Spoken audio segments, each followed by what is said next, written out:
महाराणी साहेबा, ओ महाराणी साहेबा, मुजरा असो, उठा. सूर्यदेवानं दर्शन दिलेलं आहे. अजून आमच्या राज्यात कोंबड्यानं बांग दिला नाही. कोंबड्याने बांध दिला नाही.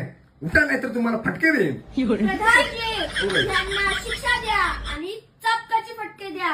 आता प्रधानजी, आम्हाला शिक्षा देता काय? प्रधानजी तर पहिला चोर आहे. तो कोंबड्याने बांध दिला नाही का माहितीये का? कोंबड्या चोरून नेला त्या प्रधानजीला. आमच्या प्रधानजीला एक शब्द बोलायचा नाही. होय, मग 2 शब्द बोलतो. चोर प्रधानजी झाले 2 शब्द. कोंबडा चोर प्रधानजी.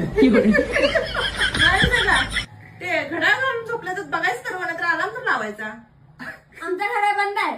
पहिला तुम्हाला शिक्षा दिली पाहिजे, मग बंद करायला घालताय. आम्हाला शिक्षा देता. मग प्रधानजी यांना कठीणातली कठीण शिक्षा द्या. तो प्रधानजी पहिला बदला. दिसणारा प्रधानजी आणा. तुमचा प्रधानजी कठीण झालाय, कठीण. तर दिसत नाही. महाराणी साहेबा, आम्ही त्या प्रधानजींना शिक्षा देऊ का? तुमचं काहीच ऐकत नाही. नको, त्या अदृश्य प्रधान. महाराणी साहेबा, उठा. त्या 2-4 माश्या तुम्हाला उठवायला आल्या.